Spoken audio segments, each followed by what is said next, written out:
remarque.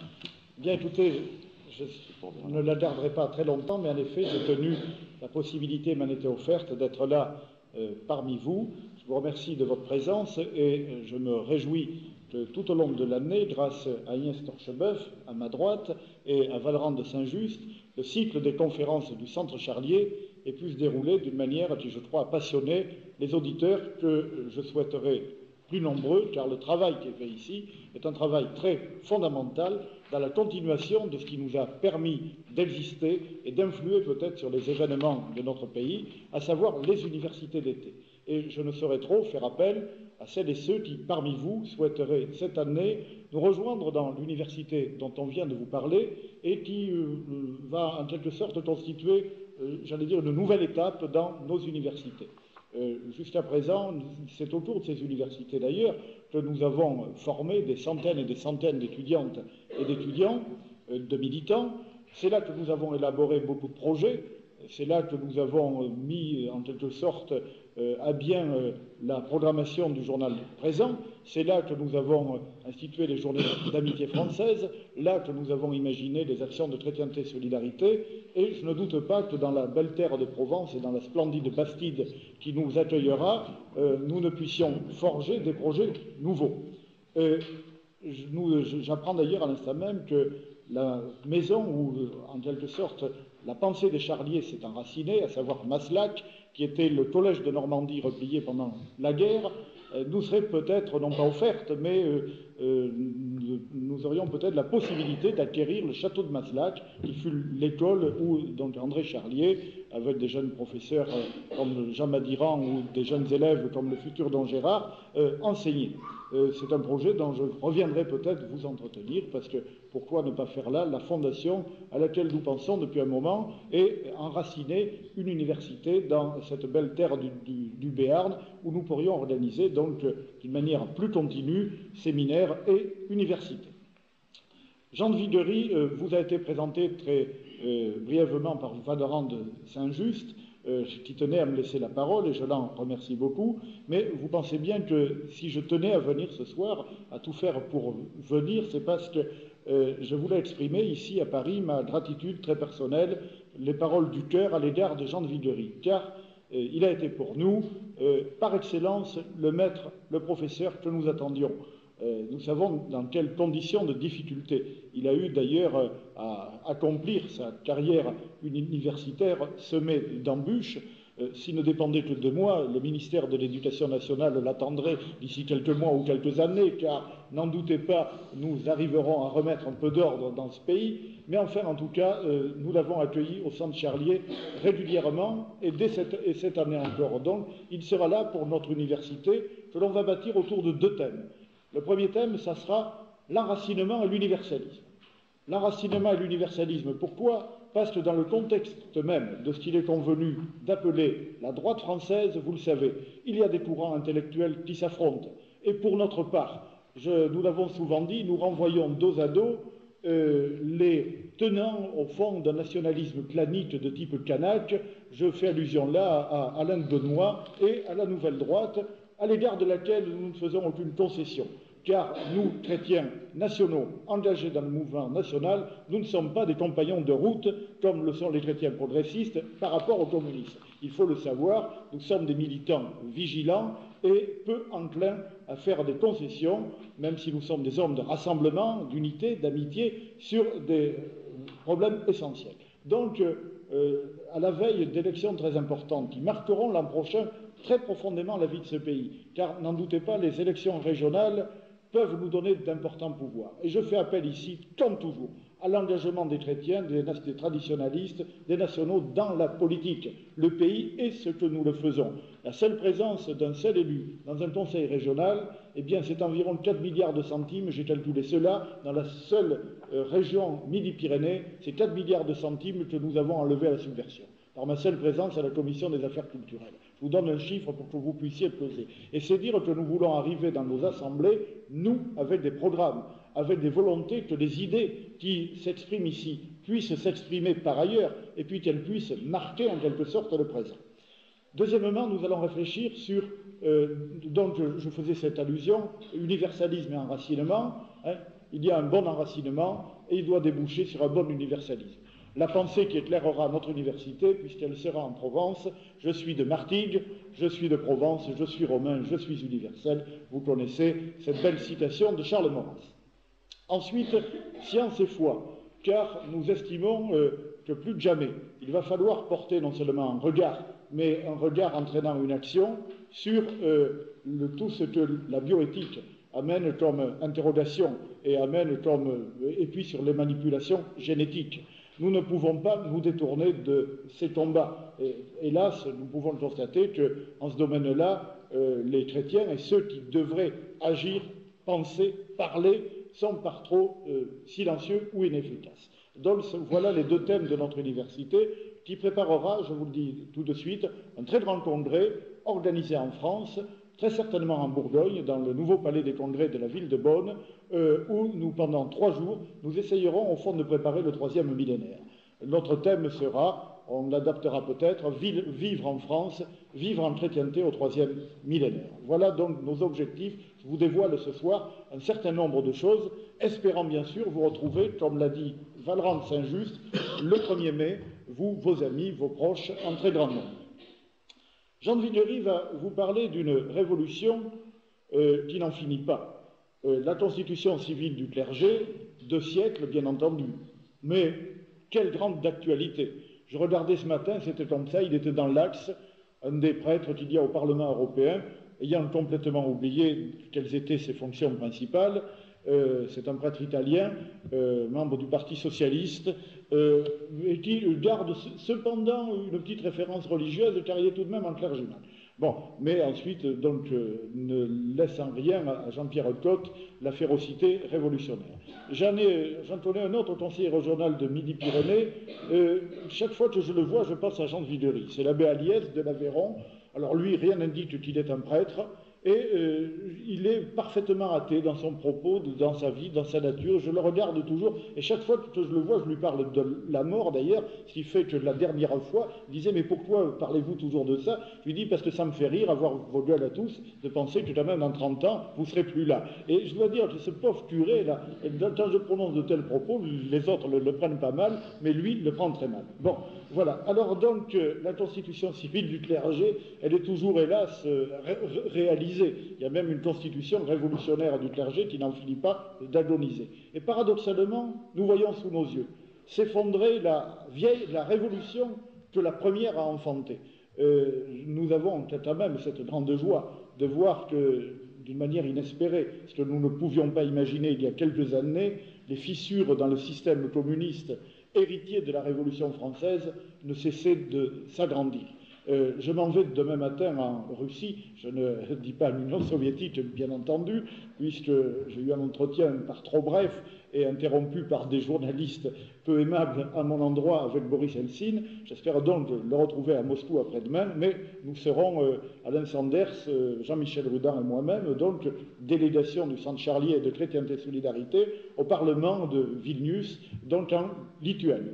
Voilà, le combat continue, somme toute, il ne s'arrête jamais, et Jean de Villery est de ceux qui donc éclairent ce combat, parce que c'est dans le passé qu'on puise les raisons d'agir dans le présent pour préparer, nous l'espérons bien, en tout cas nous l'espérons dans l'espérance, les victoires de l'avenir. Mais je n'ai que trop parlé, et je passe la parole à Jean de Villery.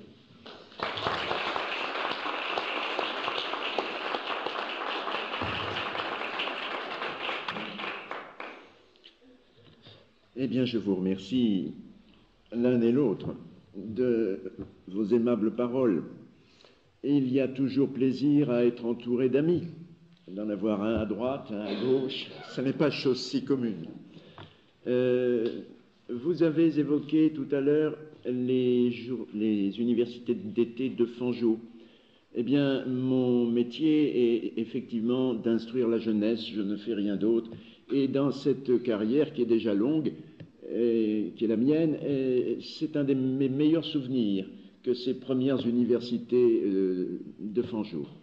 J'ai vraiment eu là l'impression que je servais à quelque chose.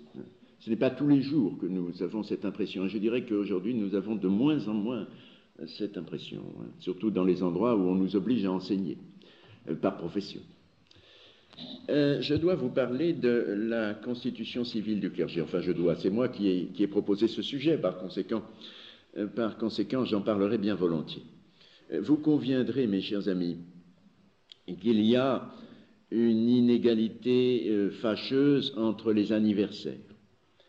1789 a été beaucoup fêté, mais 1790 ne l'a pas été, n'a pas été commémoré. C'est une inégalité de traitement regrettable. Mépriserait-on 1790? Et pourtant, 1790 fut une très grande année révolutionnaire. Ce fut l'année de la fête de la Fédération, le 14 juillet 1790. Ce fut l'année de la nouvelle organisation administrative de la France. Ce fut l'année, par exemple, de la création des départements. Et puis, ce fut l'année de très grandes victoires sur le fanatisme, comme on disait alors. Et parmi ces victoires, il y a justement cette fameuse constitution civile du clergé, qui est la nouvelle organisation rationnelle de l'Église de France. Cette constitution civile du clergé, vous le savez, ce n'est pas la première mesure révolutionnaire dans le domaine des affaires religieuses et ecclésiastiques. En 1789, dans la Déclaration des droits de l'homme et du citoyen, le gouvernement, l'Assemblée nationale avait déjà réduit la religion à une opinion, en déclarant la liberté des opinions religieuses. Ensuite, en novembre 1789, la même Assemblée nationale avait confisqué au profit de l'État les biens du clergé. On peut parler de nationalisation en quelque sorte.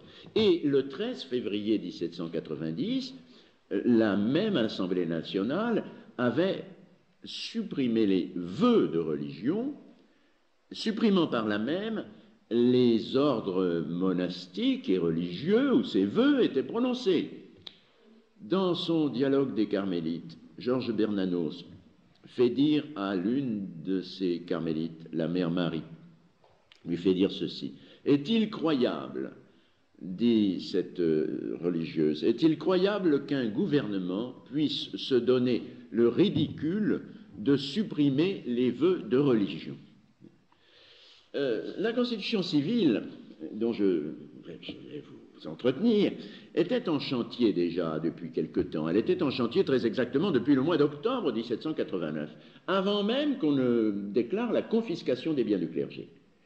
Un comité, le comité ecclésiastique, c'est un des comités élus par l'Assemblée nationale, le comité ecclésiastique était chargé de préparer ce texte. Ce comité était hostile à des transformations radicales. Alors, le 7 février 1790, on a fait un nouveau comité plus favorable aux transformations radicales, et c'est ce deuxième comité, ce comité plus patriote, enfin plus enclin aux mesures révolutionnaires, c'est ce deuxième comité qui va faire la constitution civile du clergé. Son rapporteur est un avocat parisien qui s'appelle Martineau, et son président est un certain Treillard. Ce texte doit être replacé dans un ensemble, et cet ensemble, c'est celui de la création des nouvelles institutions de la France. Vous savez que l'Assemblée nationale, l'Assemblée constituante, a entrepris de refaire la France, de la refaire complètement. On fait vraiment table rase et on refait tout, et on refait toutes les institutions. Alors, l'année 1790, en particulier, est l'année de la nouvelle organisation administrative, c'est l'année de la création des départements. On fait les départements, on divise en départements. Et alors, les constituants ont voulu que les circonscriptions ecclésiastiques correspondent exactement aux circonscriptions administratives. Et d'ailleurs, l'article 1 du titre 1 de la Constitution civile du clergé dit très exactement ceci: chaque département formera un seul diocèse. Et chaque diocèse aura la même étendue et les mêmes limites que le département. On peut parler, en somme, de départementalisation de l'Église de France. Vous savez, c'est l'esprit géométrique, c'est l'esprit géométrique des constituants. Tout doit être simple, les circonscriptions. On aurait même voulu, vous le savez, faire des départements exactement de la même étendue. Mais ça, c'était évidemment un peu difficile. En tout cas, on a fait en sorte que les diocèses et les départements, ce soit la même chose. Le débat parlementaire a été assez long. Il a duré très exactement 14 semaines. Il a été extrêmement terne. Le comité a présenté, Martineau a présenté son texte, il n'y a pas eu de grands orateurs pour venir à la tribune, les ténors se sont abstenus. Et nous observons là une différence très grande avec le débat qui avait été très, très fort, très vif, au moment de l'affaire de la confiscation des biens du clergé. Alors là, tous les évêques étaient montés à la tribune. On s'était battu. Mais sur ce texte, la Constitution civile, les grands évêques, les évêques les plus éloquents, s'abstiennent. L'abbé Maury, qui est le grand orateur de la droite, vous savez qu'on dit déjà la droite et la gauche à l'Assemblée constituante, l'abbé Maury, qui est le grand orateur de la droite, qui est redouté par la gauche, s'abstient. On ne le verra pas une seule fois monter à la tribune. Et à gauche, Mirabeau, qui est, vous le savez, le plus éloquent de tous les tribuns, Mirabeau s'abstient lui aussi. Mirabeau disait dans la coulisse, dans les corridors, il disait « il faut faire taire les curés, les payer et les laisser tranquilles ». Voilà quelle était sa position, une position de tout repos. Alors il faut lire ce texte de la Constitution civile du clergé. Je ne vais pas vous le lire là maintenant parce que vous seriez lassés, vous partiriez tout de suite. C'est très ennuyeux. Nous allons le parcourir très rapidement. D'ailleurs, on en vient vite à bout, une dizaine de pages seulement. Une dizaine de pages et aucun préambule. Le texte, en effet, n'est précédé d'aucune justification, d'aucun préambule. Les constituants ont voulu donner à ce texte le caractère d'une simple disposition administrative. Ils n'ont pas pris la peine de se justifier par rapport à la religion. Ils ont voulu que ce texte soit vraiment une constitution civile, comme ils disaient. Et surtout, ils n'ont pas voulu être exposés à l'accusation terrible d'avoir, comme on disait alors, porté la main à l'encensoir. Porter la main à l'encensoir, c'est une expression très souvent employée à l'époque révolutionnaire, au début de la Révolution, ça veut dire porter la main aux choses sacrées, s'occuper de choses sacrées alors qu'on ne doit s'occuper que de choses profanes. Il y a 4 titres dans ce texte. Il est divisé en 4 titres, les offices ecclésiastiques, les bénéfices, les traitements, la résidence. Alors, en ce qui concerne les officiers ecclésiastiques, les officiers, qu'est-ce que ça veut dire? Jusqu'ici, le mot officier était réservé aux serviteurs du roi. C'était un terme civil, ce mot d'officier. On parlait de bénéficier, on parlait de ministre du culte, on parlait de dignitaires de l'Église, mais on ne parlait pas d'officier. On parle ici d'officiers. Les officiers, ce sont les nouveaux curés, si vous voulez. On les appellera ainsi, les officiers ecclésiastiques. Sans doute veut-on encore ici souligner le caractère exclusivement civil du texte. Et quels sont donc ces officiers ecclésiastiques d'un nouveau genre? Eh bien, ce sont d'abord, tout au sommet de la hiérarchie de la pyramide, ce sont les évêques métropolitains. Ce sont en descendant, les évêques métropolitains, ce sont les nouveaux archevêques. Ensuite, les évêques diocésains, vous descendez encore un peu, vous trouvez les curés des paroisses, vous descendez encore, vous trouvez les vicaires des églises cathédrales, il y aura 16 vicaires par église cathédrale, vous descendez toujours, vous avez les vicaires supérieurs et directeurs de séminaires. Et enfin, tout au bas de l'échelle, les vicaires de paroisse. Ça fait beaucoup de vicaires. Et c'est très impolitique, à mon avis, d'avoir créé tant de vicaires. Parce que le vicaire n'est pas content de son sort, généralement, parce qu'il est le subordonné du curé. Déjà sous l'Ancien Régime, il y avait beaucoup d'histoires dans les diocèses entre curé et vicaire. Alors la Révolution a créé quantité de vicaires nouveaux, et ce n'était pas tellement pour arranger les choses. J'ai fini la liste, c'est tout. L'article 20 de la Constitution civile du clergé, en effet, déclare éteint et supprimé les dignitaires, les chanoines, les prébendiers, les chapelains et bien sûr les moines, les religieux et les religieuses. Tous ces gens-là doivent disparaître. La Constitution les déclare éteints et supprimés, ajoutant sans qu'ils puissent jamais en être établis de nouveau, l'Assemblée nationale, ici, proclame son pouvoir sur l'avenir, sans qu'il puisse jamais en être établi de nouveau. Et de fait, on attendra plus d'un siècle, près d'un siècle, avant de voir se reconstituer l'ancien ordre monastique et tous les ordres religieux qui existaient dans l'ancienne France. Les nouvelles circonscriptions dans lesquelles ces officiers ecclésiastiques, puisque nous allons les appeler par leur nom, les nouvelles circonscriptions dans lesquelles ils vont exercer leurs fonctions portent des noms aussi surprenants, enfin au départ. Les arrondissements métropolitains, ce sont les nouvelles provinces ecclésiastiques. Il y avait dans la France d'Ancien Régime, dans l'ancienne France, 13 provinces, par exemple la province de Toulouse, par exemple la province de Rouen, et il y aura maintenant des arrondissements métropolitains auxquels on va donner des noms géographiques. Et par exemple, pour la Normandie, ce sera l'arrondissement métropolitain des Côtes de la Manche. Ensuite, vous avez les diocèses. Alors les diocèses, bien entendu, il n'y en aura que 83, puisqu'il y a 83 départements, il y aura 83 diocèses. Et enfin, les paroisses. Un nouveau découpage va donc avoir lieu, c'est forcé. Il y avait plus de 130 diocèses dans la France d'Ancien Régime. 47 doivent disparaître. Ces 47 diocèses qui disparaissent et sur lesquels nous n'avons pas cessé de pleurer depuis, nous n'avons pas cessé de regretter leur disparition, eh bien, c'est par exemple le diocèse de Saint-Paul de Léon, en Bretagne. C'est par exemple le petit diocèse de Senez, en Provence. Êtes-vous passé à Senez un jour? Ah, c'est petit, c'est tout petit, Senez. Il y a une épicerie, et puis il y a encore une grande église, c'est l'ancienne cathédrale. Êtes-vous passé à Saint-Papoul, dans le Languedoc? Et là, qu'est-ce qu'il y a? 3 maisons, 2 très beaux cyprès, des pins parasols, et puis la cathédrale de Saint-Papoul. C'était un diocèse, un tout petit diocèse, il y avait 14 paroisses dans le diocèse de Saint-Papoul. Je pourrais vous en citer d'autres. Boulogne, par exemple, dans le nord de la France. Alors vous me direz, ce diocèse était tout petit. Alors, mon Dieu, ce n'est pas une très grande perte, on les a supprimés, c'est une rationalisation. Pourquoi tant de diocèses, pourquoi tant d'évêques pour des si petits diocèses? Je vous répondrai tout simplement qu'un diocèse n'est ni petit ni grand. Un diocèse, c'est une église. C'est une église, c'est l'église de Jésus-Christ. C'est un corps mystique. Il s'agit d'âmes. Il ne s'agit pas de citoyens ici. Il ne s'agit pas de circonscription administrative.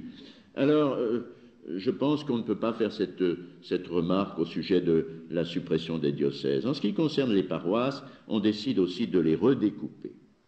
On décide de les redécouper en fonction de critères, parce que nous sommes dans une époque de statistiques. Les constituants sont des statisticiens, ce sont des géomètres, ce sont des gens qui ont l'esprit géométrique. Alors on tiendra compte des chiffres. En ville, s'il n'y a pas plus de 6000 habitants, il n'y aura qu'une paroisse. Bon. Dans les campagnes, on sera plus libre. Les administrations pourront établir ou supprimer des paroisses selon les besoins. Elles sont invitées cependant à supprimer les paroisses trop petites. C'est évident. Si elles sont trop petites, s'il n'y a pas 150 habitants, par exemple, dans presque tous les départements, on va supprimer ces paroisses-là. Et je vous ferai la même remarque, celle faite tout à l'heure à propos des diocèses. On va donc supprimer des communautés religieuses, des assemblées religieuses. Cette opération de découpage, qu'on appelle pompeusement circonscription des paroisses, sera conduite par les assemblées administratives, c'est-à-dire par les conseillers généraux des départements et par les conseils des districts. L'évêque sera consulté, quand même, on lui demandera son avis, mais il n'aura qu'un pouvoir consultatif. Alors, en ce qui concerne le deuxième titre, c'est-à-dire la nomination de ces officiers, ce deuxième titre est intitulé nomination au bénéfice. Alors ici, nous avons la surprise de retrouver un terme du langage canonique, les bénéfices, nomination au bénéfice. C'est curieux, parce que bénéfice signifie, vous le savez sans doute, charge spirituelle, charge d'âme en somme. Et il y a donc ici une contradiction, peut-être involontaire, avec le caractère civil de la Constitution. Les officiers ecclésiastiques auxquels seront donnés ces nouveaux bénéfices seront désignés de deux manières différentes. Certains seront élus et d'autres seront nommés. Inégalité. Pourquoi certains sont-ils élus, bénéficient-ils de cette nomination glorieuse et démocratique? Et pourquoi les autres sont-ils nommés? Le texte ne s'explique pas là-dessus. Les évêques et les curés sont élus. Ils sont élus. Et les vicaires, les pauvres vicaires, sont nommés. On accentue encore l'inégalité entre les curés et les vicaires. Ce n'est pas bon cela, et ce ne sera pas bon pour la constitution civile. Le plus bizarre, c'est le mode d'élection des évêques et des curés. Les évêques et les curés vont être élus par les assemblées d'électeurs composées de citoyens actifs qui élisent les conseillers généraux des départements et les conseils des districts. Or, nous remarquons que tout le monde n'est pas citoyen actif en France. Pour être citoyen actif, il faut payer un certain chiffre d'impôts, enfin, il faut jouir d'une certaine aisance. Par conséquent, les pauvres et les domestiques, car les domestiques sont formellement exclus, les pauvres et les domestiques ne pourront pas élire les évêques et les curés. Ce n'est donc pas l'église des pauvres, n'est-ce pas? C'est une remarque qui est facile à faire. Les traitements aussi nous montrent que ce n'est pas l'église des pauvres. Les traitements, 4e titre de la Constitution civile, sont très confortables. Les évêques gagnent 10 fois plus que les curés. Inégalité regrettable et qui va mécontenter fortement les curés, bien que les curés se voient allouer des traitements très supérieurs aux revenus dont ils jouissaient, pour la plupart d'entre eux, sous l'Ancien Régime. Quant aux évêques, à l'intérieur du corps épiscopal, il va y avoir également une inégalité très regrettée par beaucoup. L'évêque métropolitain de Paris gagne 3 fois plus que ses confrères. Au nom de quoi? Et ce poste va d'ailleurs être très disputé. Il y aura beaucoup de candidats. Voilà, que penser de ce texte? Que penser de ce texte? Quelles questions allons-nous poser? On peut en poser beaucoup. Eh bien, je ne me poserai qu'une seule question. Ce texte est-il catholique? Est-il catholique? Cette question me paraît légitime. D'abord, la constitution civile du clergé concerne les catholiques, l'Église catholique. Elle ne concerne ni les protestants, ni les juifs, dont d'ailleurs on ne va pas s'occuper, tout au moins pour l'instant. Par ailleurs, vous le savez, nous allons y venir dans un instant, les catholiques ont souffert à cause de ce texte. Et beaucoup sont morts à cause de ce texte. Nous avons donc l'obligation morale de faire la critique de la Constitution civile par rapport à la doctrine de l'Église catholique. Je dirais qu'il y a d'abord abus de pouvoir et qu'il y a atteinte à la foi catholique. Il y a abus de pouvoir pour deux raisons. D'abord parce qu'il y a eu dénonciation du concordat de 1516 sans l'accord du pape. Le pape n'a pas été consulté. On a dénoncé ce concordat très ancien, qui datait du règne de François Ier, qui était un accord entre le gouvernement français, entre la monarchie française et le siège pontifical, au sujet de l'organisation de l'Église en France et de la nomination bénéfice. On l'a dénoncé unilatéralement. On ne s'est pas occupé de l'avis du pape Pie VI. Il y a donc là abus de droit. Mais il y a abus de pouvoir. Et puis il y a abus de pouvoir, ce n'est pas la peine d'insister, vous êtes capable de le trouver tout seul, mais enfin je le dis quand même, dans la circonscription, dans le découpage des circonscriptions ecclésiastiques. Au nom de quel droit, de quel pouvoir un État se mêle-t-il de circonscrire les diocèses et les paroisses? Et il ne s'agit pas de citoyens ici, il s'agit d'âmes, il s'agit des âmes. Plus grave cependant, beaucoup plus grave, et les historiens de la Révolution insistent beaucoup moins là-dessus, est l'atteinte à la foi catholique. Il y a atteinte à la foi catholique quand la constitution civile du clergé dénature, j'emploie le terme à dessein, l'institution canonique. Pardonnez-moi d'employer ce terme très savant, très canonique, mais il faut l'employer parce qu'il a un sens très précis. Qu'est-ce que l'institution canonique? L'institution canonique, c'est l'acte par lequel le supérieur légitime donne juridiction. Par exemple, le pape donne juridiction aux évêques. Les évêques donnent juridiction aux curés. Or, la constituante, par la constitution civile du clergé, supprime l'institution canonique des évêques par le pape. C'est l'article 19 du titre 2. Le nouvel évêque ne pourra pas s'adresser au pape pour en obtenir aucune confirmation. C'est très clair, c'est très net.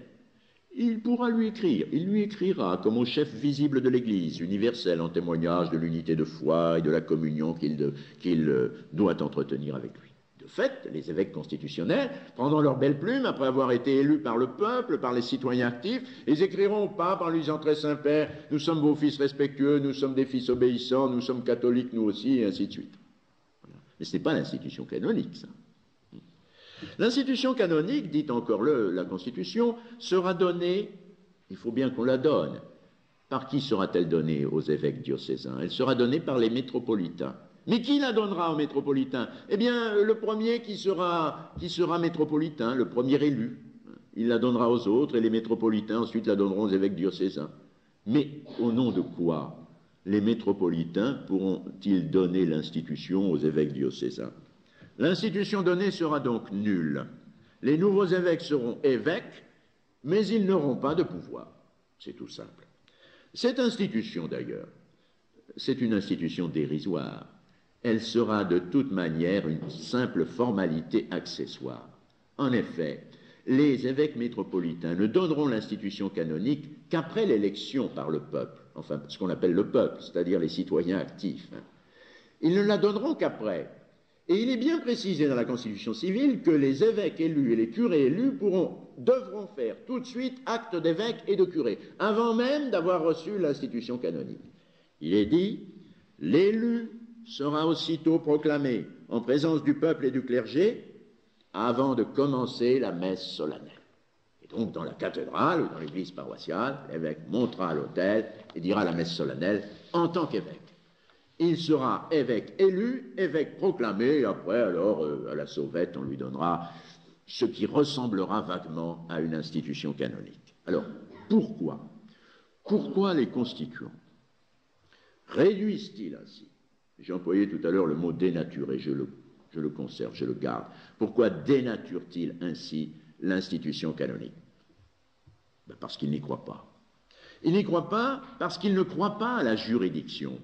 Ils ne croient pas que l'Église puisse conférer un pouvoir de juridiction à ses ministres, un pouvoir pour tel diocèse ou telle paroisse. Ils ne le croient pas. Ils invoquent l'Évangile. Ils citent cette parole de Jésus-Christ à ses apôtres, « Allez et enseignez toutes les nations ». Les évêques et les prêtres, disent-ils, en rappelant cette parole du Christ, ont mission partout. Ils ont pouvoir partout.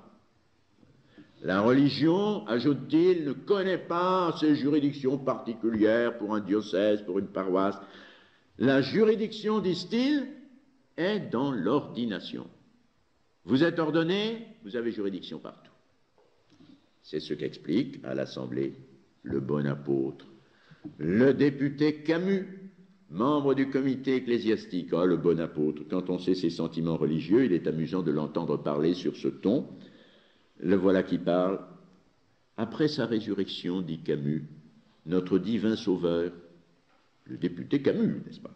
Notre divin sauveur confirma à ceux qu'il laissait après lui sur la terre la mission qu'il leur avait donnée, et voici les expressions dont il se servit.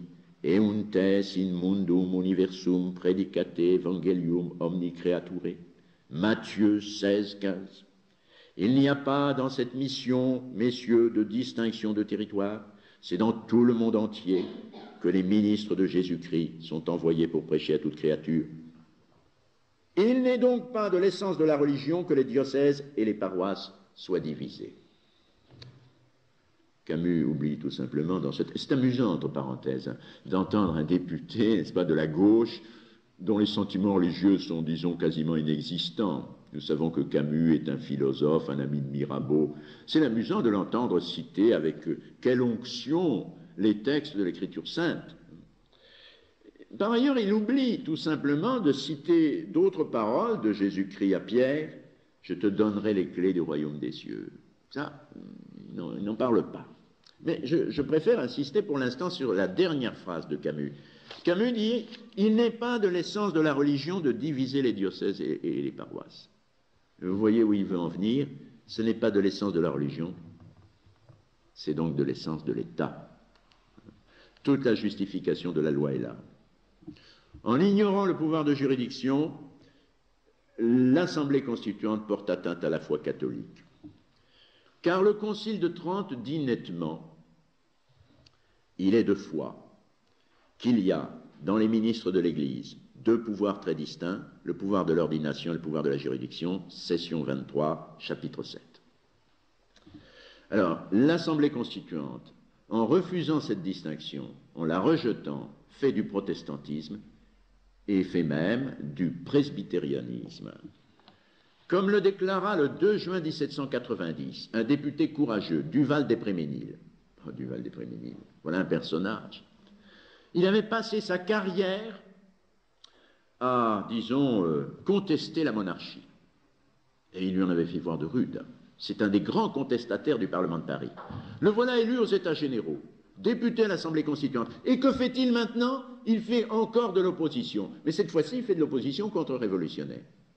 Alors Duval d'Espréménil déclare le 2 juin 1790 « L'Assemblée nationale s'est transformée en concile schismatique et presbytérien. » Pardonnez-moi d'avoir insisté sur cette question de l'institution, mais c'est une question difficile, mais je crois que c'est une question très importante, c'est même la question essentielle. Je pense que sans évoquer cette question-là, il est impossible de comprendre la constitution civile du clergé. En effet, je crois que maintenant, nous voyons mieux, et j'espère que vous voyez mieux, ce que cette loi renie. Elle renie le pouvoir de juridiction du pape, elle renie le pouvoir de juridiction lui-même, elle renie la juridiction elle-même, et elle va même plus loin, elle renie le pouvoir des clés, le pouvoir du pape, le pouvoir de Saint-Pierre. Elle veut ignorer que le Christ ait dit à Pierre, je te donnerai les clés du royaume des cieux. J'irai même plus loin encore. Elle veut ignorer les clés elles-mêmes. Elle veut ignorer les clés elles-mêmes. Parce que pour les membres de l'Assemblée constituante, il n'y a pas de clé du paradis. Le paradis est ouvert à tout le monde. Tout le monde peut y entrer, enfin le bonheur. Et ce n'est pas à l'Église de distribuer le bonheur. Il n'y a pas de pouvoir des clés parce que cela supposerait qu'il faudrait, se soumettre à certaines formalités. Le bonheur est pour tout le monde, c'est la pensée des Lumières. Si les constituants donc suppriment la juridiction, suppriment l'institution canonique, ce n'est pas seulement par hostilité au pape, c'est par hostilité à la juridiction elle-même et au pouvoir de l'Église d'ouvrir les portes du paradis. C'est l'hostilité au bonheur donné, au bonheur mérité. Lors du débat parlementaire, pendant ces semaines difficiles, ces semaines attristantes, puisque finalement les évêques ne se sont pas battus, il ne s'est vu en effet aucun évêque pour parler du pouvoir des clés, pour évoquer le pouvoir des clés, pour défendre ce pouvoir, pour élever le débat, si j'ose dire, jusqu'aux clés du paradis. Monseigneur de Boisgelin, le chef de file des évêques, archevêque d'Aix en Provence, avait invoqué le Concile de Trente, mais il n'avait pas cité l'Évangile. Il était réservé à un simple curé, un curé de campagne, dont nous ne connaissons même pas le nom, car le Moniteur, le journal officiel de l'époque, ne met pas son nom, c'est l'abbé N, 3 points de suspension. On n'a peut-être pas pu entendre son nom, car il y avait un grand brouhaha dans l'Assemblée. Il était réservé à ce curé de campagne anonyme, dont nous ignorerons toujours le nom, de se lever au milieu d'un brouhaha indescriptible, sous les injures de la gauche et des tribunes, de se lever et de citer l'Évangile et les paroles de Jésus à Pierre, « Je te remets les clés du royaume des cieux ». Et puis le bon curé avait ajouté ceci, « Vous cherchez à prouver, messieurs, que l'Église n'a pas de juridiction extérieure, mais c'est une hérésie manifeste. Le mot était dit. Le curé anonyme, le curé inconnu avait raison. La constitution civile n'est pas seulement un abus de pouvoir. Ce n'est pas seulement un schisme, c'est une hérésie. Elle est pourtant votée le 12 juillet 1790. À une confortable majorité, puisque la gauche est très largement majoritaire à l'Assemblée constituante. Alors, il fallait encore la sanction royale. Dès le 22 juillet, le roi Louis XVI fait connaître, donc 10 jours après, fait connaître qu'il accepte le décret. Le 24 août, le roi sanctionne et promulgue. Et l'on peut s'étonner, à bon droit, de voir le roi très chrétien, il est vrai que la nouvelle constitution française ne lui donne plus ce titre, de voir le roi de France sanctionner une loi qui instaure le schisme et l'hérésie.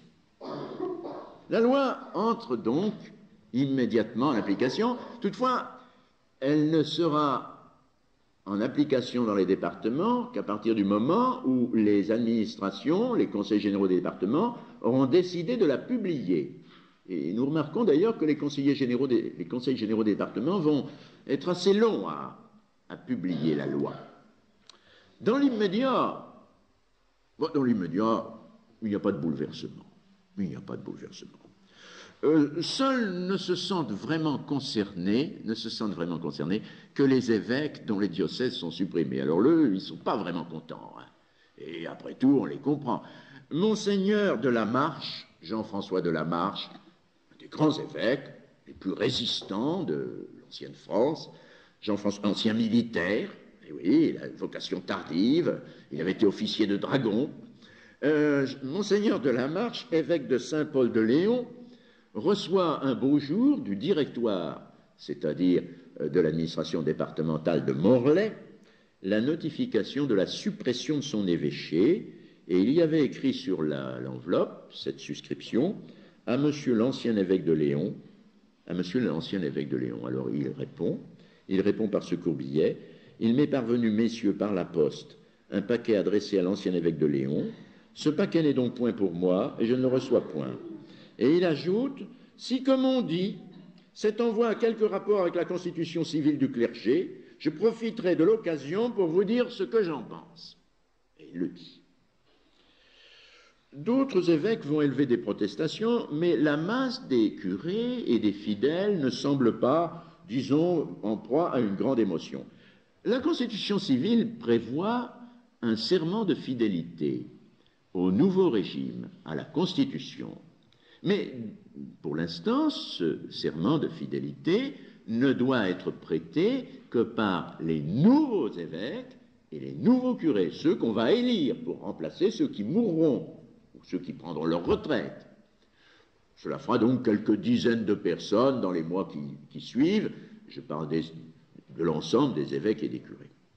Seulement voilà, au mois de novembre 1790, l'Assemblée nationale décide de pousser les feux.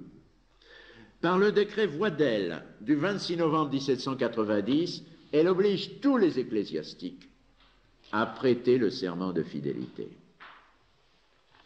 Tous les ecclésiastiques ayant des fonctions dans le ministère, tous les officiers ecclésiastiques en place, et non plus les nouveaux intronisés comme c'était prévu au début. Tous les officiers, c'est-à-dire les archevêques, les évêques diocésains, les curés, les vicaires, les professeurs de séminaires et de collèges et les professeurs ecclésiastiques des universités. Tous ces gens-là devront faire, dans les mois qui viennent, le serment de fidélité au nouveau régime. Voici le texte, vous le connaissez, je jure de veiller avec soin sur les fidèles du diocèse ou de la paroisse qui m'est confié, d'être fidèles à la nation, à la loi et au roi et à la Constitution décrétée par l'Assemblée nationale et sanctionnée par le roi. Alors, ce mot de constitution qui figure dans le serment désigne clairement la constitution civile du clergé. Et il désigne évidemment, plus généralement, la nouvelle constitution française, mais qui n'est pas encore finie, cette nouvelle constitution française. Je parle de la constitution politique. Le mot constitution ici désigne explicitement, pour l'instant, la constitution civile du clergé. Elle oblige à prêter serment, le texte oblige à prêter serment sous peine de privation de ministère. Si vous ne prêtez pas serment, bien vous êtes destitué, c'est tout simple. Vous êtes évêque, vous refusez de prêter serment, vous n'êtes plus évêque. Vous êtes curé, vous ne prêtez pas serment, vous n'êtes plus curé. Non content de déclarer le schisme, l'Assemblée nationale oblige le clergé tout entier à en faire profession.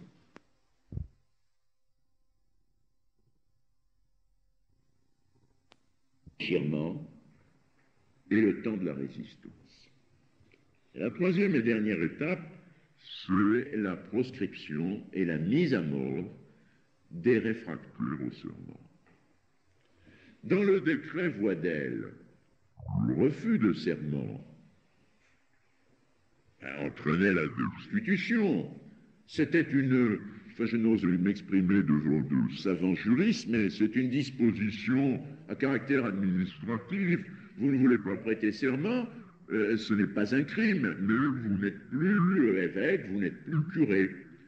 L'Assemblée nationale va transformer maintenant ce refus en crime et appliquer donc à ce crime des peines. À ses auteurs, des peines très graves, car il s'agit pas de n'importe quel crime. Il s'agit du plus grand crime qui puisse se commettre, le crime de lèse-nation. Le 29 novembre 1791, les réfractaires sont déclarés suspects en cas de trouble.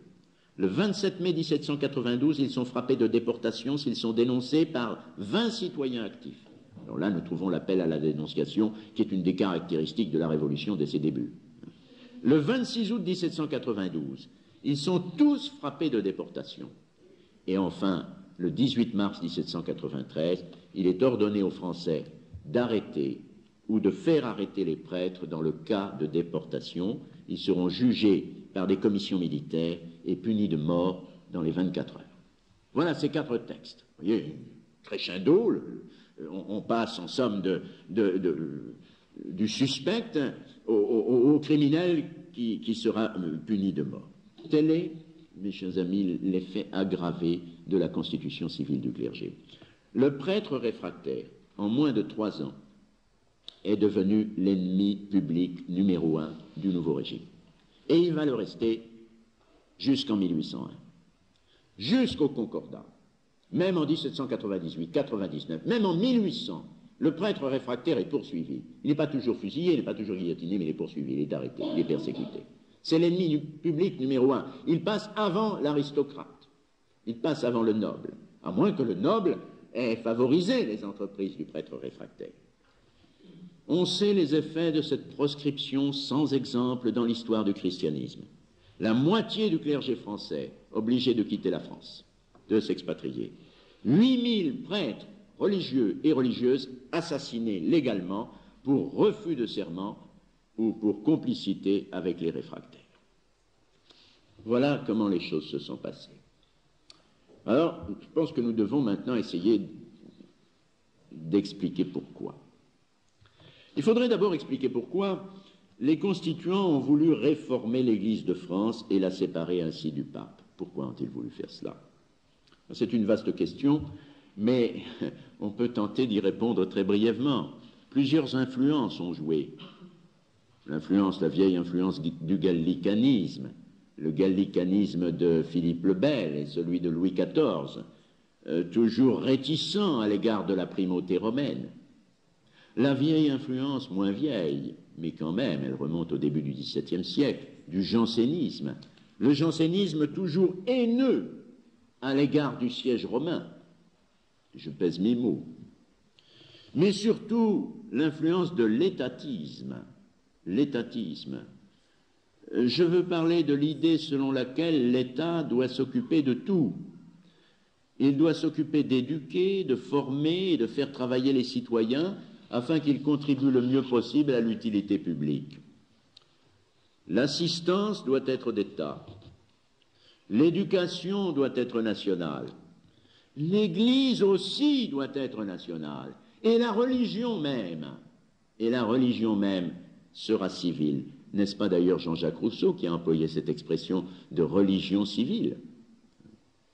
Le chancelier d'Aguesseau, un des grands ministres du XVIIIe siècle, un grand jurisconsulte, le chancelier d'Aguesseau disait « l'Église est dans l'État, et non pas l'État dans l'Église ». Camus, le fameux Camus dont je vous parlais tout à l'heure, membre du comité ecclésiastique, dira un jour à la tribune de l'Assemblée nationale « Nous sommes une convention nationale. Nous avons assurément le pouvoir de changer la religion, mais nous ne le ferons pas. Nous avons assurément le pouvoir de changer la religion, mais nous ne le ferons pas. » Ces paroles me paraissent extrêmement importantes. Elles expriment en tout cas un extraordinaire sentiment de puissance. La nation est le nouveau démiurge. Elle peut créer même la religion. Pour l'instant, elle se contentera de changer l'Église. Tel est le point de départ du processus. Alors le reste, la suite, je veux dire le passage de la constitution civile au serment, et le passage du serment à la proscription et à la mort des prêtres réfractaires, le reste me paraît plus facile à expliquer. Car l'explication fondamentale est la même. La nation est divinisée. Lui refuser l'obéissance est un crime. C'est, disait un jour André Chénier, le poète, le grand poète, c'est, disait un jour André Chénier, dans un club patriotique, la société, qui s'appelait la Société 1789, il disait, c'est le crime de lèse-nation, et il mérite la mort. C'est le crime de lèse-nation, il mérite la mort. Et nous entendons le même langage chez un orateur du club des Jacobins, le 17 février 1791, disait cet orateur, que quiconque se refuse à ce témoignage d'attachement à la patrie, qu'il soit regardé, ce témoignage d'attachement, c'est-à-dire le serment, qu'il soit regardé comme indigne de l'existence qu'il a reçue en son sein, c'est-à-dire qu'il mérite la mort. Et des paroles, on est passé aux actes, et les lois de mort, de la terreur, sont l'aboutissement logique de ce processus. Selon cette logique révolutionnaire, celui qui désobéit à la loi, ou même celui qui n'y adhère pas, qui ne manifeste pas de zèle empressé en y adhérant, celui-là est coupable. C'est un désobéissant, c'est un méchant, c'est un méchant. C'est quelqu'un même de fondamentalement pervers. Pourquoi? Parce que la loi, c'est la nature. Or, tout l'effort de la Révolution, c'est de faire en sorte que les hommes rentrent dans leur état naturel imaginé par les philosophes des Lumières. Il faut réintégrer l'homme dans lui-même, il faut le rendre à lui-même. La raison le veut, la loi l'ordonne. C'est ça l'état naturel. Les réfractaires et les fidèles qui les suivent sont donc des pervers. Les résistants à la loi sont des méchants, et il faut les faire disparaître de la surface de la terre. Ce n'est pas moi qui le dis. Or, l'ennui, c'est que les méchants étaient nombreux. Ils étaient nombreux.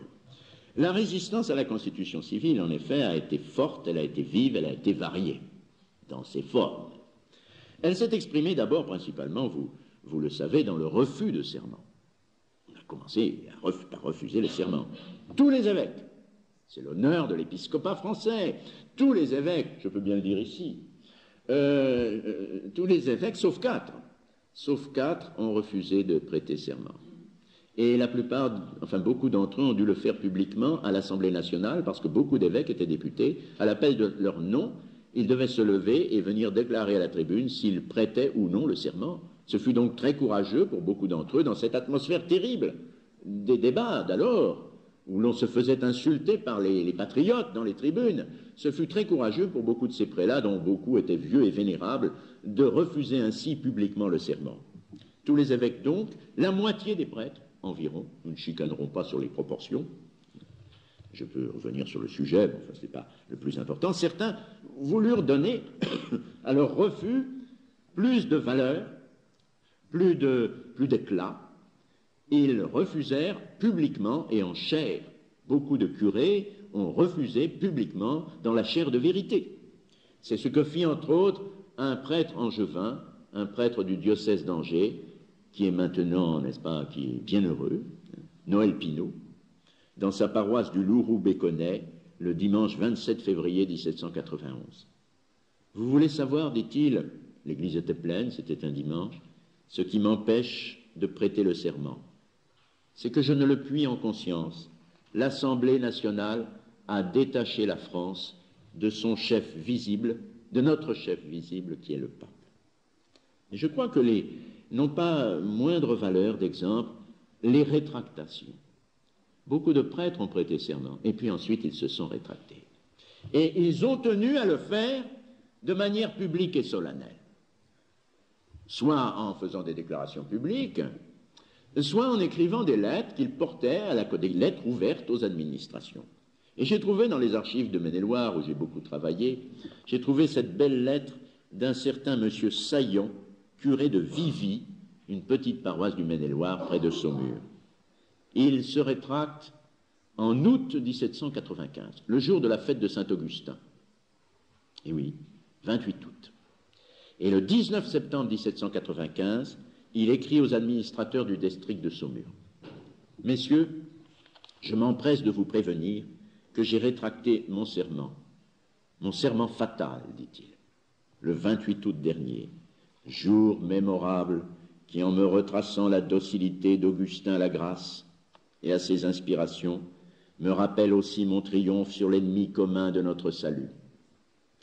Heureux donc, messieurs, si par cette rétractation je peux cicatriser les plaies faites à l'Église, notre Sainte Mère. » Bien, j'ai trouvé beaucoup de textes, beaucoup de rétractations aussi belles que celle-là dans les archives. C'est ce que j'appellerais le mémorial de la résistance. Et j'aimerais qu'un jour, on en fasse une anthologie. De même qu'il conviendrait de dresser le répertoire de toutes les réfutations de la Constitution civile, imprimées ou manuscrites, elles sont innombrables, car tout clerc, même les plus petits, qui savaient écrire, mettaient la main à la plume pour réfuter la Constitution civile. Nous n'étions pas dans un temps de résignation passive, nous étions dans un temps où l'on pourfendait l'erreur, on la pourfendait, on la cassait en morceaux, on se précipitait sur elle, enfin on la réfutait. Alors les évêques prêchèrent d'exemple, ils réfutaient, et je vous citerai surtout l'exposition des principes de Monseigneur de Boiselin, archevêque d'Aix. Je vous citerai aussi la très belle lettre de Monseigneur Asseline, évêque de Boulogne, qui circula dans toute la France. Mais beaucoup de simples prêtres leur emboîtèrent le pas. Dans les 4 premiers mois de 1791, parurent plusieurs dizaines, il vaut mieux dire plusieurs centaines de libelles qui sont autant d'avertissements et de mises en garde. Et cette abondante littérature de défense mériterait d'être mieux connue. Elle dort dans nos bibliothèques, elle dort dans nos archives, il faudrait l'exhumer. Elle mériterait d'être mieux connue car elle annonce et elle justifie la résistance des confesseurs de la foi et le sacrifice des martyrs. Beaucoup de ces écrits étaient destinés à circuler, beaucoup n'étaient pas publiés. D'abord parce que les imprimeurs courageux commençaient à se faire rares. Déjà en 1790, il y avait quelques imprimeries clandestines à Paris, déjà clandestines ou semi-clandestines. Alors la plupart de ces écrits étaient manuscrits et circulaient de main en main, comme cela se voit ou cela se voyait encore hier dans certains pays que nous connaissons. Ils circulaient de main en main, non pas pour faire étalage de savoir, mais pour instruire le peuple fidèle, pour l'avertir du danger de schisme. Par exemple, on écrivait même à sa famille, parce qu'on avait peur pour sa famille. On se disait, mais ne vont-ils pas tomber eux aussi dans le schisme et dans l'hérésie? Et j'ai trouvé une lettre d'un prêtre qui habitait Paris, M. Montaigne, lointain parent de l'écrivain. M. Montaigne était prêtre de Saint-Sulpice à Paris, professeur au séminaire Saint-Sulpice, et il avait sa vieille maman qui habitait près de Cahors, dans un petit village près de Cahors. Et il lui écrit pour la convertir, pour l'avertir de ne pas tomber dans le schisme. Voici la lettre. Paris, 17 avril 1791. Ma chère mère, vous n'ignorez pas sans doute l'étrange révolution qu'éprouve la religion en France. Je suis persuadé qu'en bonne catholique, vous y prenez toute la part que vous devez. Cependant, je ne sais si vous avez sur ces grands objets, voyez ce respect, je ne sais si vous avez sur ces grands objets toutes les connaissances convenables pour ne pas vous égarer. C'est prudent. Ma tendresse pour vous m'oblige à les mettre en peu de mots sous vos yeux. Vous aurez la bonté de les communiquer à toute notre famille, que j'aime très affectueusement, et en général à quiconque vous croirez qu'elle puisse être utile. Suit une réfutation, ce n'est pas en quelques mots, c'est en 22 pages d'écriture très serrée que le bon monsieur Montaigne rédige sa réfutation. Eh bien, Madame Montaigne, mère, en fit son profit, elle fit passer cela à tous les ecclésiastiques de sa connaissance et à tous les membres de la famille. Vous savez aussi que dans un très grand nombre de paroisses, les prêtres jureurs qui venaient remplacer des prêtres fidèles destitués furent mal accueillis. C'est un euphémisme. Cela aussi, il faut en parler quand même, parce que ça fait partie de la résistance à la Constitution civile. Dans la région de l'Ouest, que j'ai particulièrement étudiée, les exemples sont innombrables, mais on en trouve dans toutes les régions. J'en ai trouvé dans le nord de la France, j'en ai trouvé aussi dans le sud-ouest, dans notre pays. Voici le cas d'une toute petite paroisse, je ne sais pas si vous connaissez cette paroisse, c'est Montaut. Montaut dans la Haute-Garonne. C'est tout petit. Il y avait à ce moment-là 260 habitants. Le prêtre jureur, le prêtre assermenté, le prêtre intrus, puisque c'est le nom qu'on leur donne maintenant, s'appelle Pierre Montastruc.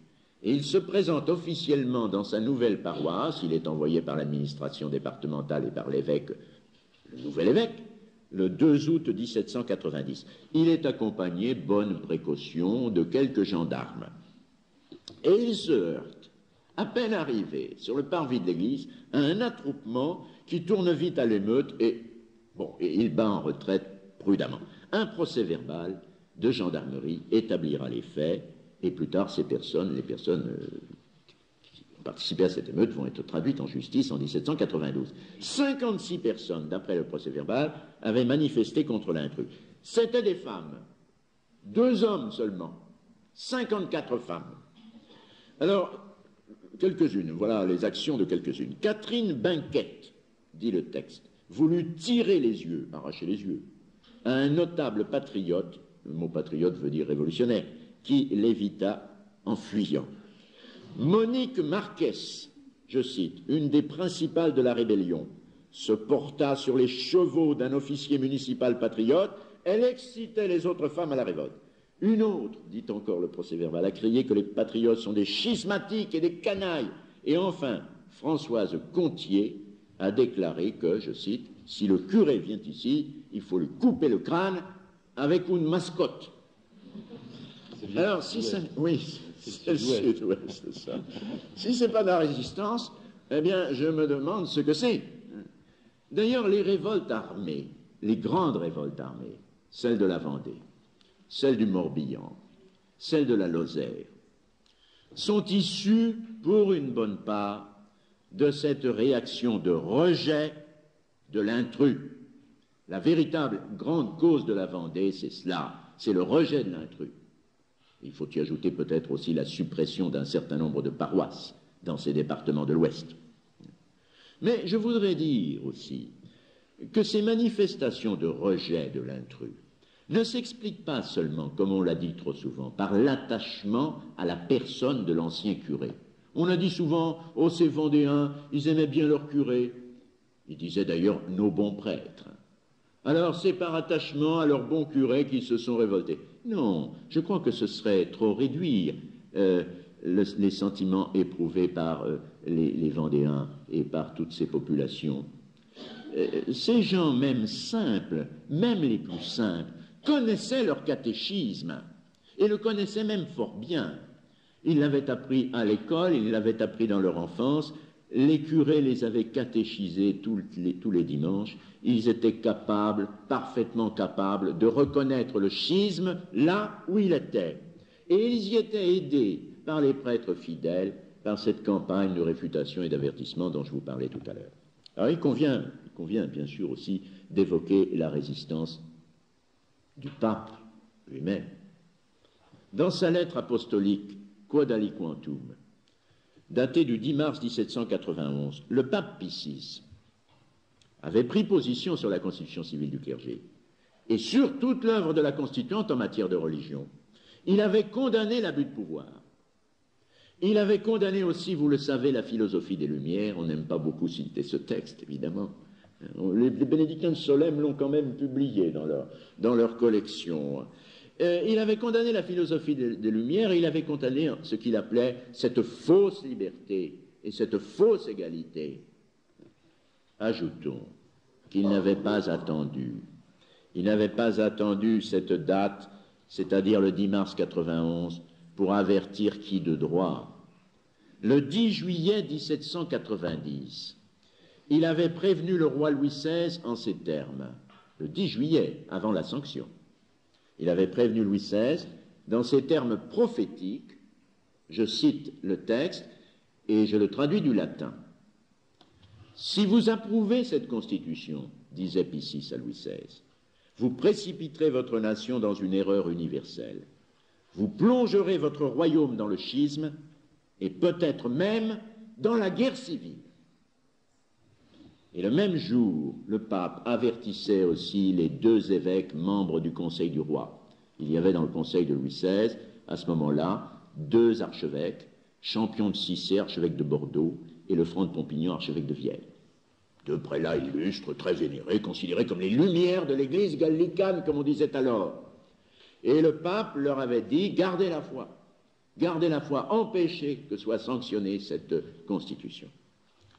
On peut donc dire que Pie VI, comme il se doit d'ailleurs, est le premier résistant. Le premier résistant à la constitution civile du clergé, et il le paiera de sa liberté, il le paiera même de sa vie. Au début de 1799, les généraux français, à la tête de l'armée d'invasion qui occupe Rome, tenteront, sur les instructions expresses du Directoire, de lui faire rétracter sa condamnation. C'est bref de mars et avril 1791. Et c'est en grande partie pour le punir de son refus qu'ils le déporteront et le tiendront prisonnier. Et vous savez que le pape mourra prisonnier à Valence. Telle est, en bref, la résistance. Elle est forte, elle est vive, elle est variée, elle est courageuse, elle va jusqu'au sacrifice de la vie. Mais quand même, il convient de le rappeler, elle n'est pas universelle. Elle n'est pas universelle. Il y a tous ceux qui ont accepté la Constitution. Le roi Louis XVI, d'abord. Je sais bien qu'il s'en repentira très vite. Qu'il s'opposera conformément au décret, courageusement, au décret. Il s'opposera au décret.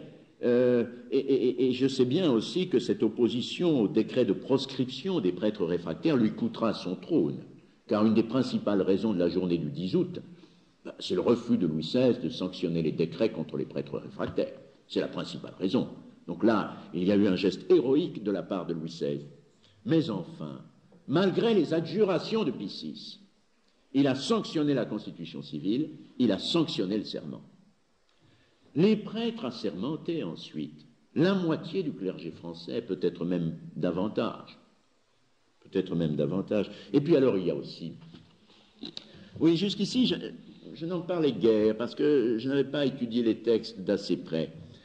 Il y a aussi ce que j'appellerais la demi-résistance, ou si vous préférez, la demi-acceptation. Voyez par exemple les 2 archevêques, là, Champion de Cissé et le Franc de Pompignan. C'est ce que j'appelle des demi-résistants. D'abord, ils ont poussé le roi à signer, à sanctionner. Alors, on ne peut pas appeler ça de la résistance, malgré les avertissements du pape. Parce qu'on dit souvent, pour excuser Louis XVI, on dit « mais oui, mais il y avait 2 évêques dans son conseil qui lui ont dit « Sire, vous pouvez signer ». Et c'est vrai en partie. Donc ils ont poussé Louis XVI à signer et ils ont occulté délibérément la lettre d'avertissement que leur avait envoyée le pape Pie VI. Ils l'ont caché à Louis XVI, mais ils l'ont caché aussi à l'ensemble de l'épiscopat français. Et on a dit très longtemps, mais le pape ne parlait pas. Mais le pape avait parlé. Et si les 2 évêques, si ces 2 archevêques avaient communiqué cette lettre, s'ils l'avaient fait connaître, beaucoup de prêtres auraient été éclairés. Ensuite, alors, bien sûr, ils se sont Ils se sont rattrapés en quelque sorte, ils ont attaqué, ils ont réfuté la Constitution civile. Parlons aussi de la plupart des évêques députés à l'Assemblée nationale. Ils ont refusé le serment, bien sûr, pour la plupart d'entre eux.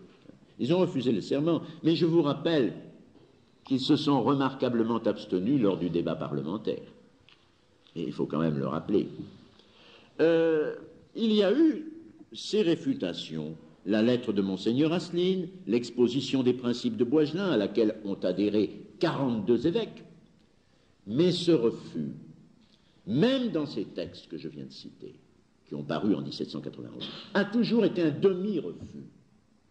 D'abord parce que ces prélats voulaient, c'est leur expression, que le pape baptise la constitution civile du clergé. Il aurait voulu que le pape la baptise. Et comment?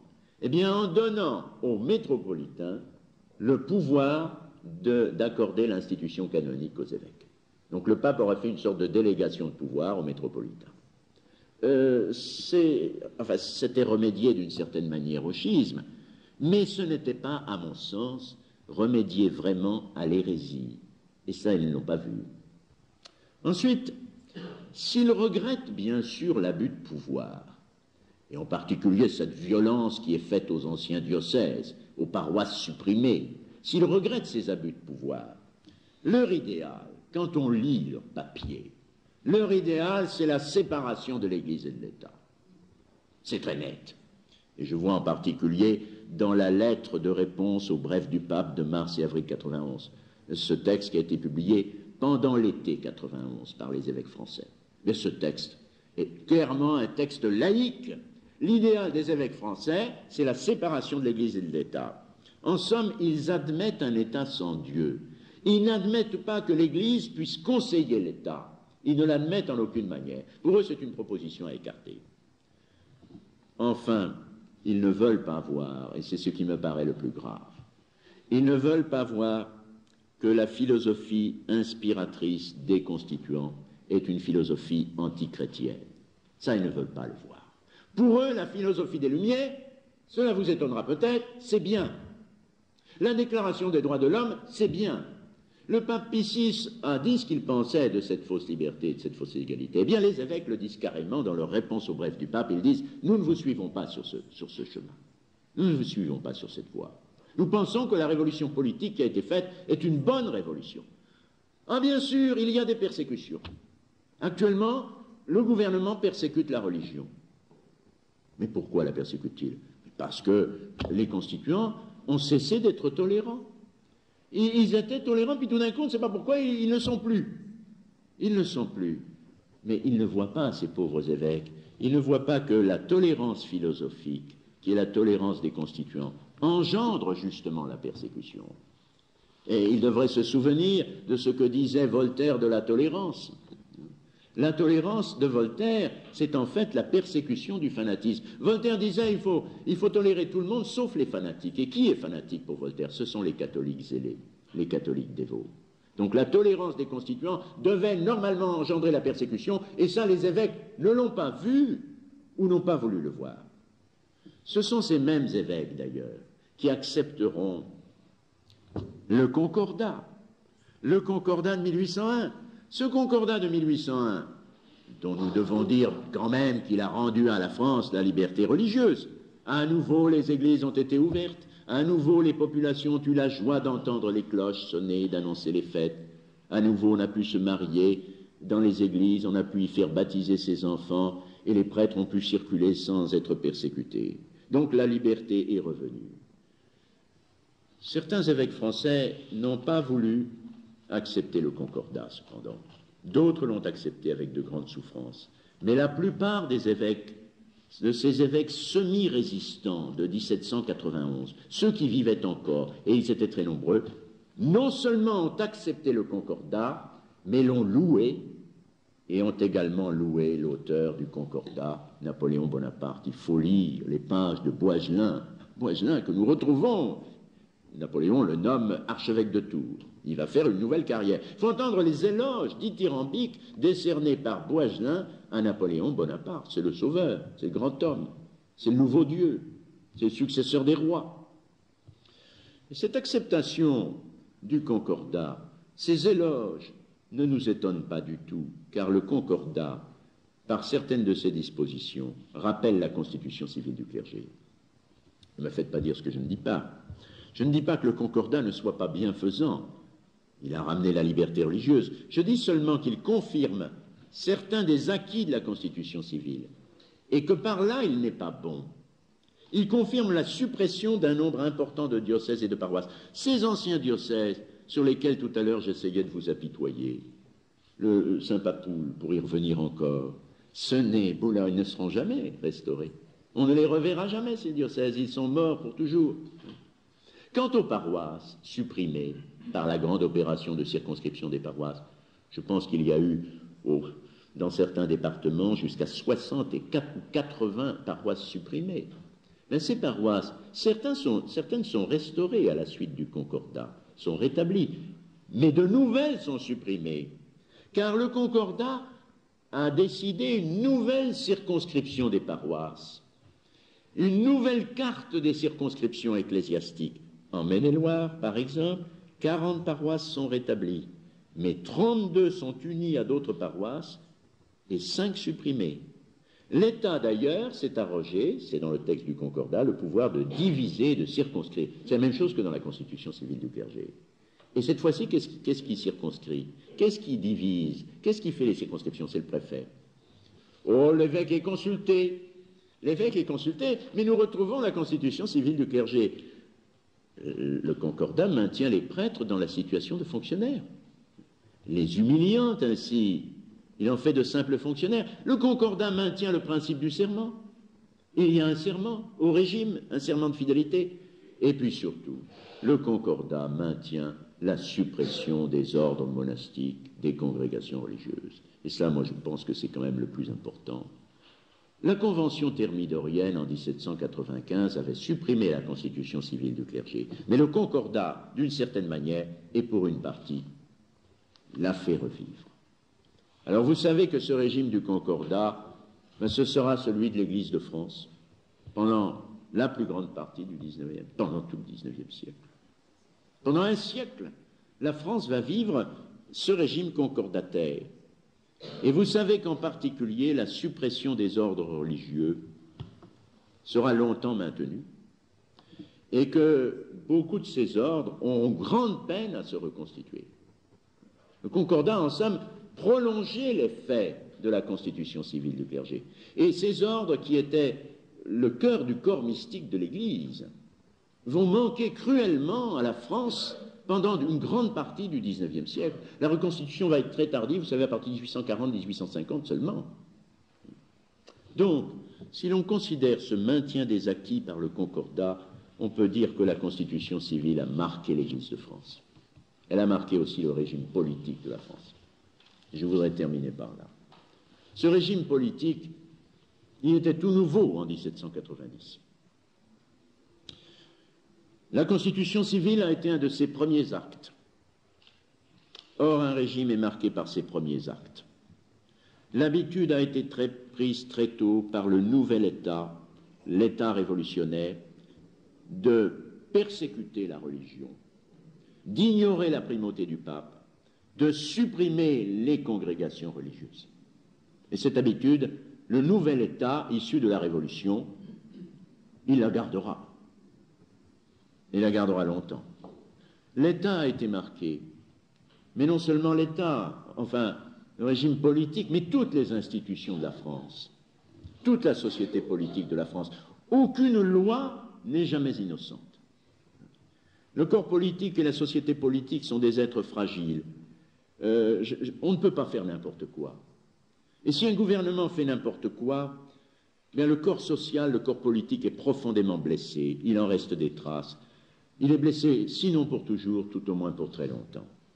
La constitution civile du clergé avait, selon la belle expression d'un évêque français en 1791, elle avait transporté le schisme dans les institutions de la France. Cela n'a pas duré, mais la blessure est demeurée. La Convention a fait de la France une nation régicide. Elle fera de 1793 de la France une nation régicide. La France restera longtemps une nation régicide.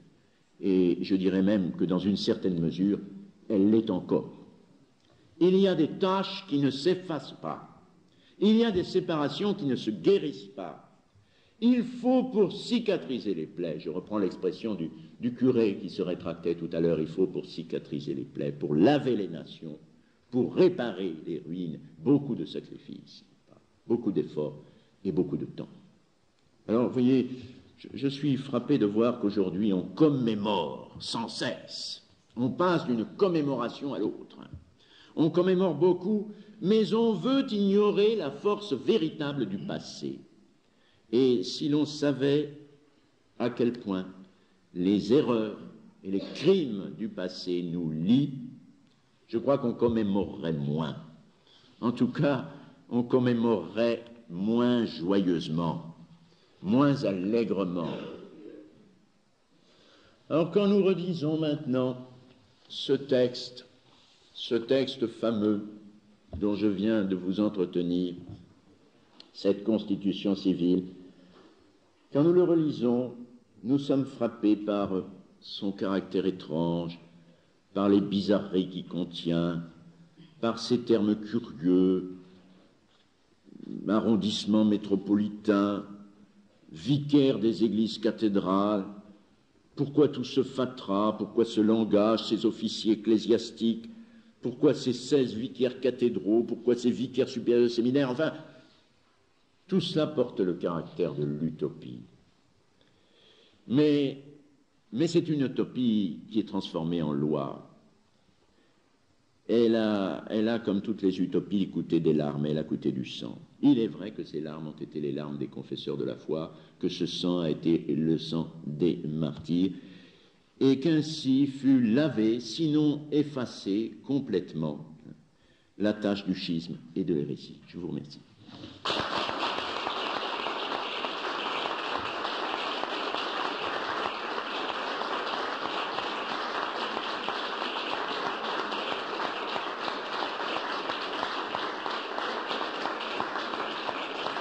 Vous auriez pu nous donner quelques indications sur ce que sont devenus au moment où elles ont été supprimées, les ordres monastiques. Est-ce qu'ils ont été persécutés immédiatement, déportés? Comment ça s'est-il passé pratiquement? Car ils étaient extrêmement nombreux. Il y avait un nombre de moines et de moniales considérable dans la France de l'Ancien Régime. Oui. On a supprimé, donc, comme je vous le disais tout à l'heure, les vœux de religion. Et à partir de ce moment-là, tous les moines et religieux et religieuses qui faisaient des vœux solennels n'ont plus le droit de recruter de nouveaux novices. Cependant, on leur a permis pendant un certain temps de rester dans leur monastère, sauf ceux qui voulaient sortir. Alors, on a fait une enquête, qu'est-ce qui veut sortir, qu'est-ce qui veut rester. Et puis alors en 1792, après le 10 août, on a mis tout le monde dehors. Et ce fut la dispersion générale. Alors certains moines se sont recasés, si j'ose dire, dans le clergé constitutionnel, sont devenus curés de paroisse parce qu'on manquait de candidats pour faire le curé constitutionnel. Et puis les autres, alors beaucoup ont quitté la France. Il y a une émigration monastique très importante, des monastères entiers sont partis, les trappistes par exemple. Beaucoup ont quitté la France et finalement, en ce qui concerne les religieuses, ça a été un petit peu différent. Les religieuses ne se sont pas expatriées. La plupart des religieuses sont restées en France, surtout les religieuses séculières. Et elles ont fait de la résistance clandestine. Elles ont loué des appartements, elles ont vécu en appartement. Et elles ont essayé de continuer à mener la vie commune. On les découvrait quelquefois, on les arrêtait, on les mettait en prison, et en prison, elles continuaient encore à la vie de communauté. Elles étaient très tenaces, ces religieuses. Alors, ce furent les carmélites, les fameuses carmélites de Compiègne, ce furent les Ursulines de Valenciennes, il y a quantité d'exemples de ces religieuses qui ont héroïquement continué, qui ont maintenu la vie monastique, la vie religieuse. Merci. Alors, y a-t-il des questions dans l'assistance? Bernard, si tu en avais une. L'assistance. Monsieur. Concernant les ordres religieux, je me demandais finalement si les évêques n'étaient pas bien conscients de la disparition de certains ordres religieux. Parce que dans le fond, c'est en contrepoids à leur autorité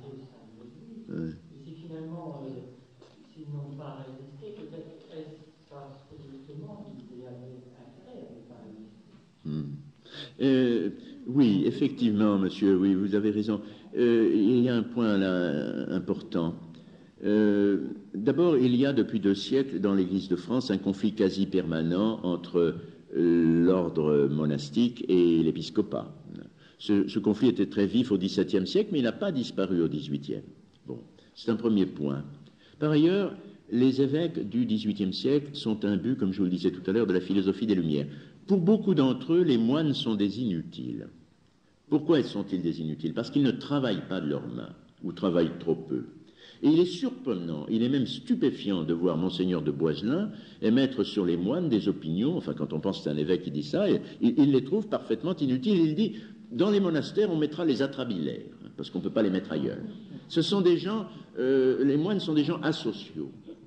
Au nom de la sociabilité du XVIIIe siècle, l'évêque moyen, je dis l'évêque moyen parce qu'il y en a quand même quelques-uns qui ne disent pas cela, récuse l'ordre monastique. Alors qu'il y a eu une certaine satisfaction à voir disparaître les congrégations monastiques, au moins chez certains, ce n'est pas exclu. Ils ne l'ont pas dit, bien sûr. Est-ce que je réponds à votre question, monsieur? J'ai une deuxième question. Allez-y. Vous avez évoqué tout à l'heure les évêques ou un clergé qui était une semi-résistance. Et vous avez dit, dans le fond, ils étaient pour la séparation de l'Église et de l'État. Et puis ensuite, vous avez dit que sous Napoléon Ier, ou au moment du concordat, vous avez applaudi à cette concordat, alors à cette qui faisait des évêques, des prêtres, des fonctionnaires. Alors est-ce qu'il n'y a pas un paradoxe? Oh, certainement. Certainement. Oui, mais alors, monsieur, attention, il y a 2 choses. Ils sont pour la séparation de l'Église et de l'État parce qu'ils pensent qu'il n'est pas nécessaire que l'État ait une religion. Voilà exactement ce qu'ils pensent. Ils sont assez favorables, au fond, à cet État nouveau qui est né en 1790-91, qui est un État sans religion. C'est la première fois dans l'histoire du monde qu'existe un État sans religion, qui n'a pas de religion déclarée. Et ça, les évêques, sauf quelques-uns d'entre eux, Monseigneur de la Fare, évêque de Nancy par exemple, mais la plupart des évêques ne trouvent pas ça mauvais, ils ne s'y opposent pas. C'est en ce sens surtout que je parlais de séparation de l'Église et de l'État. J'aurais mieux fait de dire d'ailleurs séparation de la religion et de l'État. Je pense que c'était plus clair. Monsieur. Je vais vous demander, est-ce que vous pensez que si le roi Louis XVI avait eu connaissance de la condamnation du pape de la constitution civile du clergé, il aurait ratifié ce texte? Est-ce qu'au moment où il a signé justement la constitution, pas d'accord sur le décret, il était au courant de ce qu'on cherche à prononcier dans ce milieu? Ah non, il ne savait pas que le pape... Enfin, je ne crois pas... Je ne crois pas qu'il savait que les évêques de son conseil avaient reçu des lettres d'avertissement. Mais en tout cas, lui-même en avait reçu une. Il en avait reçu une, il ne pouvait pas l'ignorer. Ça, il n'y a aucun doute. Il avait eu le temps d'en prendre connaissance lorsqu'il a annoncé qu'il accepterait le décret, car il a voulu faire patienter l'Assemblée. 10 jours après le vote du texte, il a annoncé qu'il accepterait le décret, parce que l'Assemblée était sur les nerfs. Alors, on l'a dit au roi, bon, il faut annoncer que vous allez être favorable. Et il s'est donné un délai supplémentaire. Et il a eu le temps de recevoir la lettre de Pie VI. Et il a donc eu le temps de prendre connaissance de cet avertissement. Aucun doute. Je crois que c'est vous qui nous avez dit un jour, si ma mémoire est bonne, Louis XVI n'aimait pas les prêtres. Je ne pense pas vous avoir dit ça, non. Non, je ne pense pas. Non, j'ai dit simplement qu'au fond, Louis XVI n'avait pas reçu une éducation, disons, à proprement parler, dévote. C'est-à-dire une éducation qui était donnée, l'éducation qui était donnée aux catholiques les plus zélés au XVIIIe siècle. Par exemple, il n'a pas d'image de dévotion dans sa chambre. C'est une chose assez curieuse.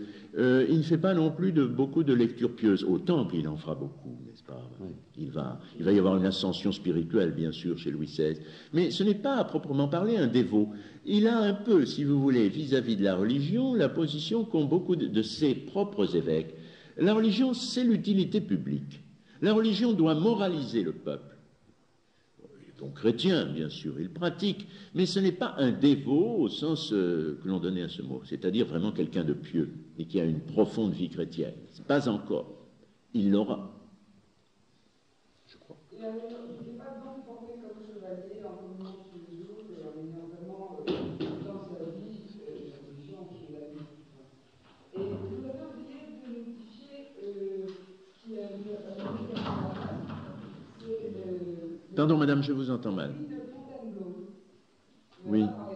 Qui disait, c'est Orléans qui a signé au roi, vous savez, qui stipulait que toutes les religions étaient bonnes sur les choses. Le seul, je pense, c'est la vie des églises, ça c'est très important. Oui.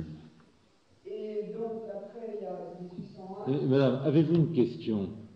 Oui, c'est ce que je disais. Non, mais avez-vous une question à poser?